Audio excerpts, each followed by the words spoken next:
Zoom recording. Okay, all right. Well, welcome everybody. We're doing two Q&A sessions today for in-person, returning to in-person learning. I know that it might, hopefully could be helpful for parents who are choosing to stay remote too, because I know we've kind of had a mix of questions from kind of both sides about switching back and forth. So I'm hopeful that I cover a lot of questions in here that will be helpful for whether you're choosing to send your student back in person, whether you're choosing to stay remote and just want more information. And again, I said, I think I've answered every question that was submitted in advance throughout the presentation. I just checked it and tried to make sure. But if you have any other questions or things come up, you can put them in the chat, or you can put them in there's a Q&A function in a webinar, so you can put them in there, and I will be sure to answer those before we're done. So I am going to record this one because I'm going to post it for people who might not be able to make it at this time or this evening, and then I'm just going to do a repeat of this presentation tonight. So, okay, hopefully you can all see my screen. This is our kind of just presentation on return to learning. And first, I'm just going to go through some basic logistics of what we'll be working through. So the first thing, our school hours are shifting. So, previously we went from 7:45 to 2:15. Now we're going from 9:15 to 2:45. Our plan right now is to open doors at 9 a.m., but just from today, we kind of anticipate we're going to have to open them up a little bit earlier. So maybe as early as like 8:50, just to make sure we can get all students in. We are going to have 3 sets of doors open.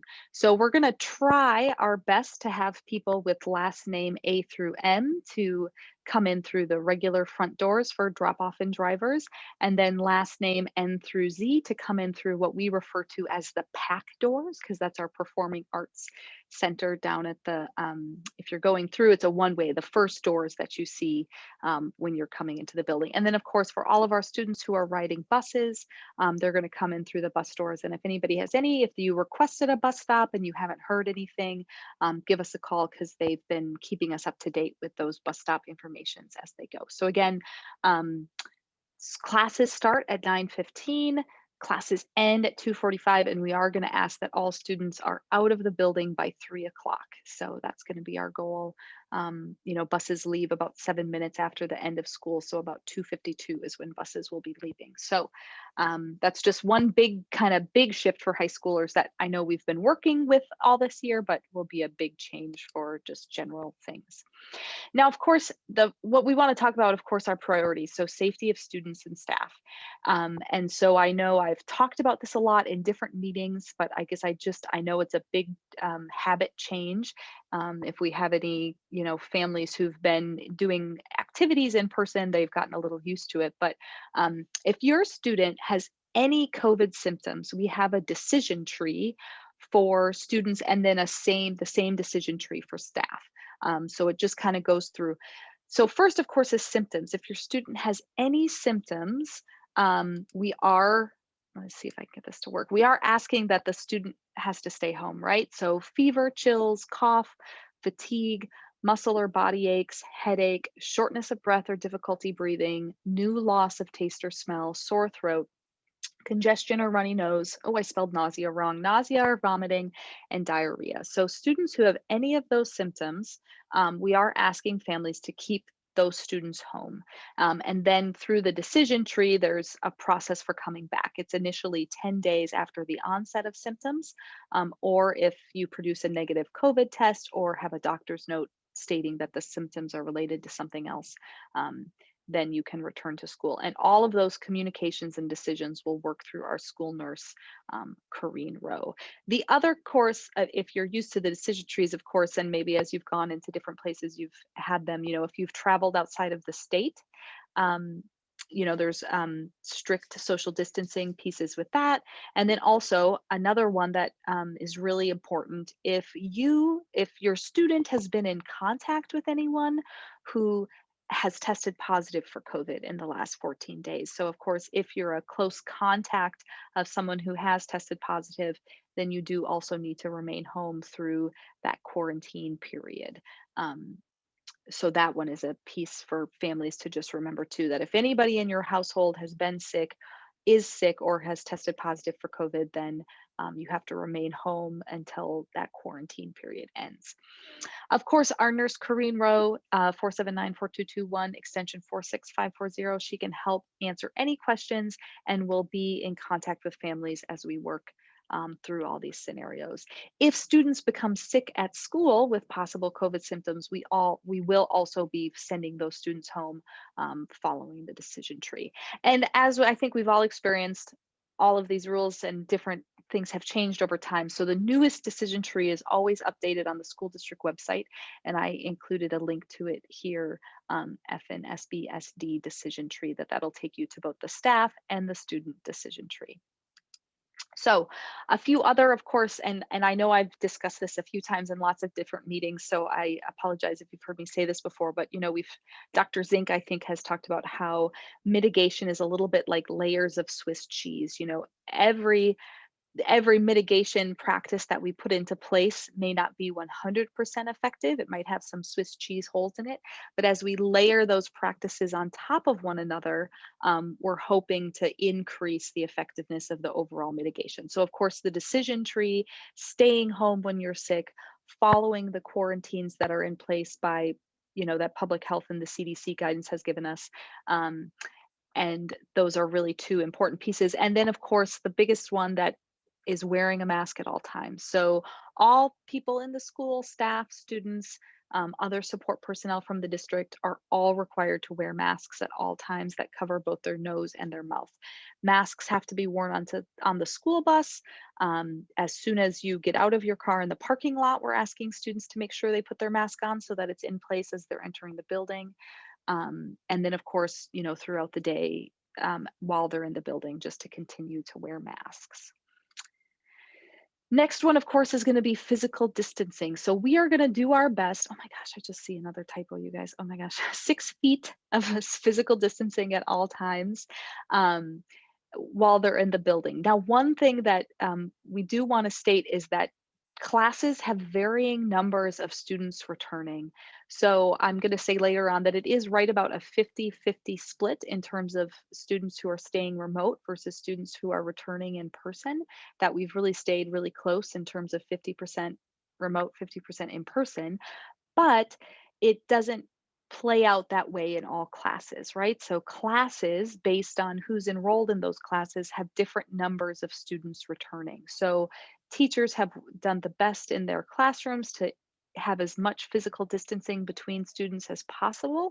The goal, of course, is 6 feet, but we know in some classes that just isn't possible due to the number of in-person students returning in that class.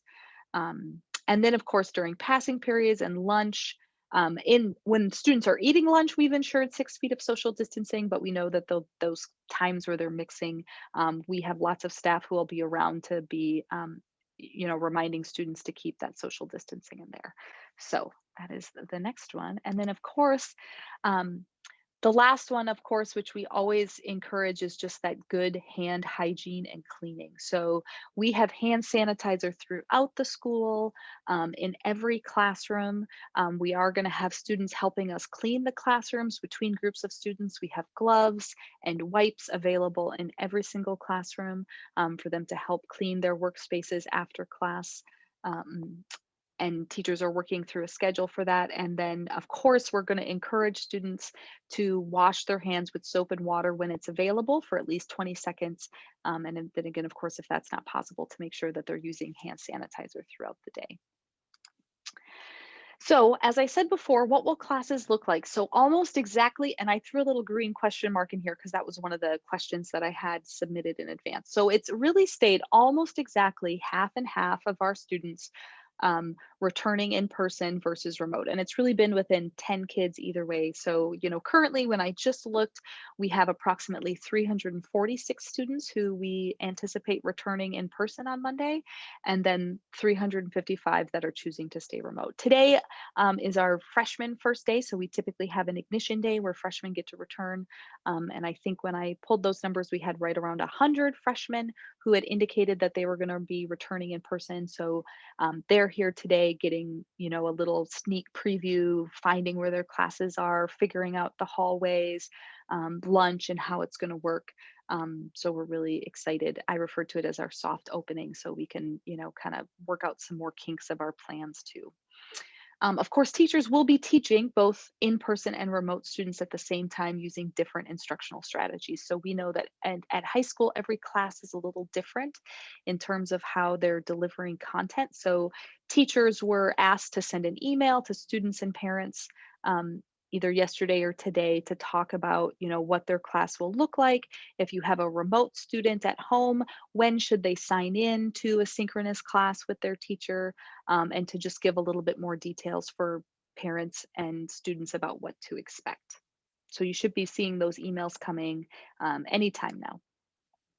What does a day look like? So we did make, I've joked that it's, our 1026th bell schedule that we have. So we are starting at just a slightly different bell schedule today because we are now having that SSP, which stands for student support period within the day. So it is just a slightly different bell schedule that we're starting today. Of course, students arrive between 9 and 9:15. Breakfast is available. We have our DeWilde Theater open where we can have lots of space between students to eat breakfast. And then students go straight to their first period. So, we're not going to have any congregating in the commons or anything like that. Students are just going to go straight to their first period.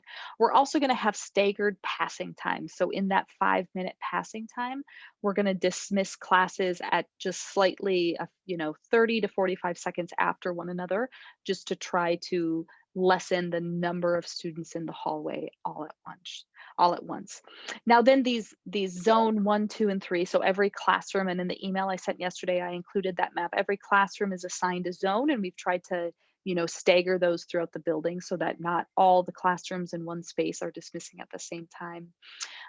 So students will eat their lunch period, their SSP, and their second period teacher. They're not going to eat lunch in their teacher's classroom, but that's the grouping of students that they're going to be with during that time. And so for the most part, all students' second period teacher is also their SSP teacher. We have a few variations in there, but for the most part, that's how it is. So they will have that whole chunk of time kind of with the same group of kids. And then again, students will then go to their third period. So that is one piece of the high school schedules, that students are moving between 3 different classes really throughout the course of the day, that there are going to be transitions, going from to 3 different classrooms with 3 different teachers. And then of course, at the end of the day, we are planning to dismiss our bus students just a little bit earlier from that last class so they can have time to make their way down to the buses before we dismiss everybody else who is either getting picked up or is driving themselves to school. A big shift in here, of course, is that we are going to be a closed campus for lunch. So typically where students used to be able to leave during lunch to go across the street and get lunch, we are going to be a closed campus. So we aren't going to allow students to leave during lunch. However, that being said, free meals are being paid for by the federal government through the end of the school year. So that's both breakfast and lunch, or students are welcome to bring their own lunch. And of course, during lunch, students are able to take off their mask during that time so that they can eat lunch. And then I think my next, oh, yep, okay. So I had a great question about, will students be sitting 6 feet apart at lunchtime? And some classes are assigned to what we refer to as the PAC hallway, which I included a picture of. And the question there was, will they have a space to sit? So I included some pictures here so you could see kind of how we have things set up. So each class period, so if, my second period teacher is Miss Gillum, Miss Gillum's class is assigned to a space in the building. So maybe it's the West Commons, which we refer to as that far commons in that bottom picture. Maybe it's the cafeteria, which is, the space around the cafeteria. Maybe it's the PAC hallway. So we have the students can sit 3 students per cafeteria table. That allows for 6 feet of social distancing between them. And then we spaced out those chairs with little tables down the PAC hallway so that they're 6 feet apart too. So that way students can have that distancing in the space between one another while they're eating lunch. So and with 3 lunches, it's just over about 100 students per lunch. And of course, there's lots of space in the cafeteria for students to space themselves out 6 feet while they're waiting in line to pick up their lunch if they're picking up their lunch from our cafeteria. And that's why I stuck that little green question mark there, because that was a question from um, the parents submitted questions. Okay, I want to talk about attendance because I know that, first semester when we were fully remote, we didn't take any attendance. And now we transitioned to third quarter where we did start taking some attendance. So I just wanted to go through, some of the codes. And then there was another great question about excusing absences and what if my student needs to leave for an appointment. So attendance codes that you may see, IP means in person present. RP means remote present. So they signed in to a synchronous session with their teacher from home. AU is still absent unexcused. For in-person students, we will start doing tardies too. So TU is that tardy unexcused, and then AT is absent tardy if a student is more than 10 minutes late to class. So those codes, sometimes have been used for remote and as we kind of transitioned, but for in-person students, we will have those tardy codes back in there. How do I excuse an absence? Great question. Just like before, you just call the front office, give your information to any one of the front office secretaries who answers the phone, and they can excuse that absence for you. What if my student has an appointment during the day? Another great question. Just like before, again, you call the front office, and what we do is we write a town pass for that student, um, indicating the time that the parent has called to tell us that they're leaving, if they plan to return. And what will happen is, if you do that in advance, the student can pick up the pass before the start of the day. Otherwise, we'll deliver that pass to the student in class. They come down to the front office and they sign out. If they're driving themselves or if you're picking them up and you're here, again, just give us a call and we can go get the student for you. And then another good question of can they return afterwards? Yes, they can return later. And we actually just got activated this week our front door buzzer system, so we can lock the front doors during the day. And then there's a little buzzer there where they can buzz in and we can open the door for them. Because of course we do want them to sign back in when they come back into the building if they're leaving and then returning. What should I bring? A few things that I want to talk about just to make sure students know what they should bring. So of course a mask, maybe even 2 masks. We do have masks here, of course, for students if they forget one or if theirs becomes soiled or unwearable during the day. We do have masks available for students, but we all know that there's some masks you like better than others. So we want to make sure families know they can do that. We still do want students to bring a device and a charger probably with them too if they don't think their device will last the whole day. So a Chromebook, a laptop, if they're using a tablet, while they're in the building, they won't be signing on to a Zoom or signing on to a Google Meet while they're in the building. There will still be, to limit, the flow of paper there, and because teachers will have students remote and in person, probably some work for them to do online. So they might be collaborating through Google Docs, they might have PDF fillable work to do online. There might still be some videos for them to maybe watch online if they're doing it self-paced. So I also put earbuds or headphones on there. One teacher noted perhaps a 6-foot extension cord. One thing we run into is we don't have a ton of plugins around the room, but maybe if everybody brought a 6-foot extension cord just stuck into the bottom of their backpack, you could more easily plug in. A water bottle. So water fountains are turned off, but we do still have water bottle fillers. So a water bottle, and then the suggestion, of course, from our creative staff was to maybe put a straw in there if you have one, just because, students will be able to take their mask off without fully removing it to take a drink of water during class, but that's even so much easier if you have a straw. Lunch, if you're not planning to get it at school, and then of course, a backpack or a book bag. We're not assigning lockers. We know we may need to help if students have, as it's still winter outside, right? If we need to check a coat or something, we still have lockers available, of course, but we're not going to assign them to students. Okay. Classroom environment expectations. So I just wanted to kind of go through, what are some of our common rules here? Of course, masks at all time, covering their students' nose and mouth, no food in class, water only with those personal water bottles, class bathroom breaks. So we shortened the passing times to, try to limit how much time students were mixing in the hallways. And so to kind of offset that, every teacher has a scheduled, movement bathroom break time where they can take the whole class to an assigned bathroom, and then allow limited access, to not every student at a time, but multiple students at a time to go into the bathroom, to be able to access during class time. And then we will have limited hall passes beyond that. So, if a student, of course, has a town pass to leave the front office, or if a student needs to go to the nurse, the teacher can call the nurse and write a pass for the student to go to the nurse, or different things like that. So I just wanted to let those were kind of the basic classroom rules that we have, for teachers to start with. Okay, so now I have questions to go through that. So I'm going to answer all the questions that were sent in, but if you have more questions, again, put them in the chat or in the Q&A and I will go through those. Okay, the first one, this is a big one that we've gotten from lots of people. Is it possible to switch modes from remote to in-person at fourth quarter, or depending on the virus? So yes, we know that families may have to make decisions for their family depending upon the circumstances. So maybe you weren't comfortable coming back now, but when fourth quarter after spring break comes around, you are comfortable.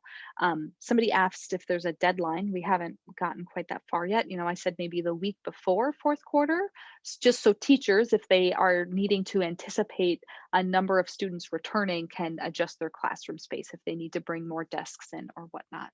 Um, Remote versus in person, what if we have to switch back? So we are hopeful that because there will be remote and in-person students in every class all the time, um, we know there is going to be some flip-flopping, right? Things will happen. Maybe you have to quarantine because of, somebody in your family getting sick, or maybe you travel out of state and you have to quarantine, and you were coming in person. So the answer is yes. Like we understand things are going to change, throughout the day. We're hoping, or that if you're in person for the whole day, you're remote for the whole day.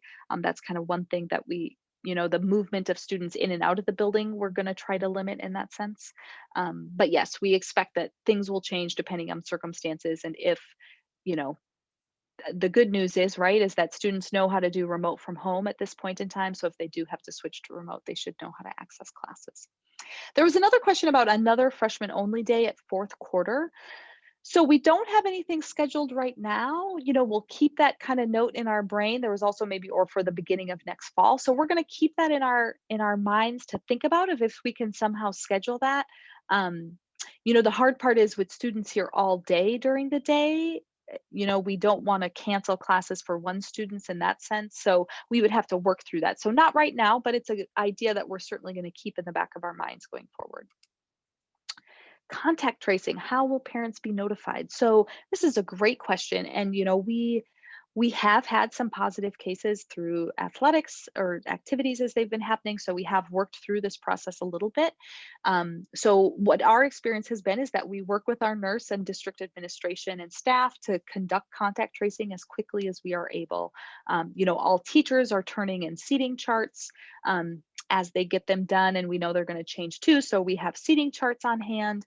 Um, we've talked to other districts around the state who've been working through this. And so, we're going to do that contact tracing as quickly as we're able. And then, currently what we've done is as we've finished that, we've either called families individually or, through our Blackboard system with an automated message, or we've emailed them. I think actually I don't think we've only emailed, just to notify parents of the close contact and explain the quarantine, rules for that. There was another question about the dashboard, of COVID cases. So I don't know if you watch things around the state, the Matanuska-Susitna School District has been open in person, and they have a much more detailed dashboard that identifies cases per schools individually. So our dashboard right now is in the process of getting updated a little bit. So, now it gives total positive cases since August. So it's going to, start showing a little bit more detail, about recent cases. And then as things change, we'll kind of watch and see if we need to, update that even more into detail. So there is going to be more recent information, and we'll keep kind of, the district is certainly aware of what other districts have done, and we'll keep updating that as time goes on. Another great question about what about subs for teachers? And yeah, so we know that, we're watching really closely as teachers are putting in absences right now. In some cases, maybe we'll figure out something for teachers to be able to, maybe remotely teach their class if they're able to. So we know that that is an issue that we have been thinking about this whole time and have lots of different plans in place. And we're going to, do our best to make sure that there isn't a big disruption in instruction as we work through those different scenarios. Labs for classes. Ooh, so, high school, all those classes that have labs that, have so much benefit from being in person. And both teachers have asked this, and then there was a question from a parent too. So yes, and we're gonna see about working on a plan for that. We're gonna see what's possible within our mitigation abilities, and we will keep working on that and then get back to families and teachers and students as soon as we um, have a plan approved in place where we could see about doing something like that. And those are all the questions that I had that anybody submitted before. I hope all of this was helpful. I haven't gotten any questions in the chat. Um, so I will certainly stay on for a few more minutes if people do want to type questions in. I hope that was helpful. I know there's so much information that sometimes it's hard to sift through it. I know I feel that way all the time, just as things are changing so rapidly. Oh, there was one question about vaccines that I forgot to put in. Somebody asked a great question about, have teachers been vaccinated yet? And what percentage of teachers have been vaccinated yet? So of course, getting vaccinated is a personal decision. Teachers are, and I'm going to get this wrong because I don't remember exactly which phase we're on. So right now, people who work in the healthcare industry or the healthcare field, and then anyone over 65 is eligible to get vaccinated. So that's the current phase tier that we're on. The next tier, I can't remember if it's a phase or a tier, but the next tier does include educators over the age of 50. So whenever the state opens up that next tier of vaccinations, educators over 50 will be eligible to get the vaccine at that point in time. And then the next tier after that is educators under 50 as well.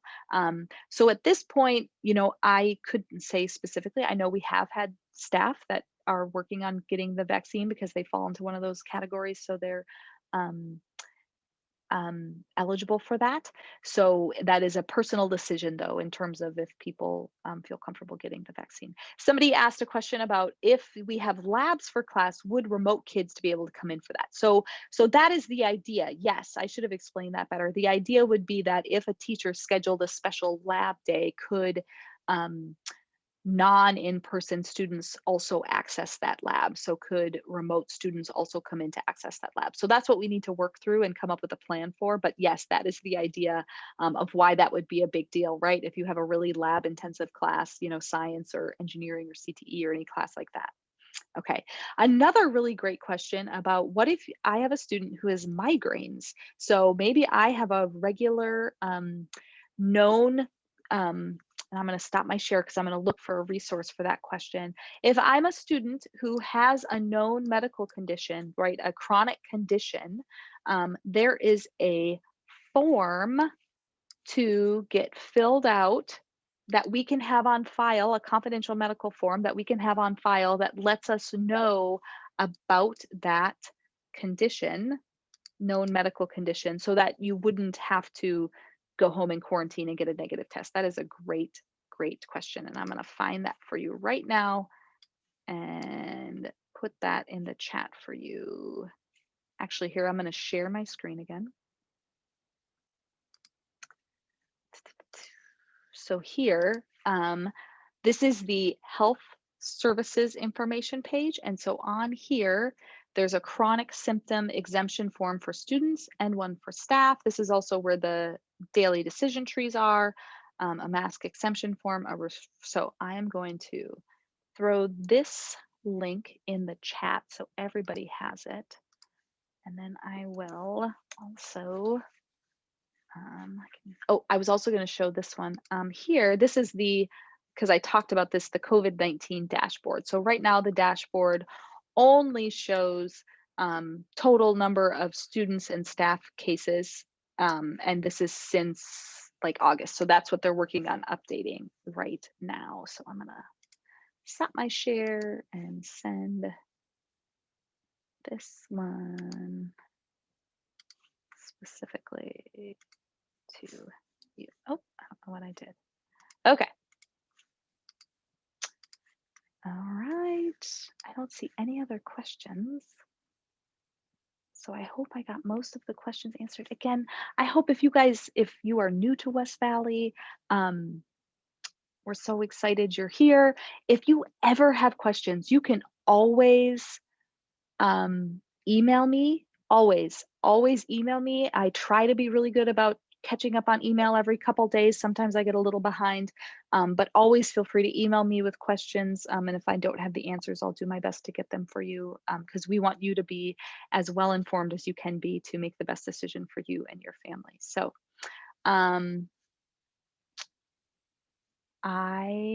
that's all that I have. I'm going to end the recording because I know I have another question over here I'm going to answer in the Q&A to just that person, but I will stay here in case other people has questions. Okay. All right.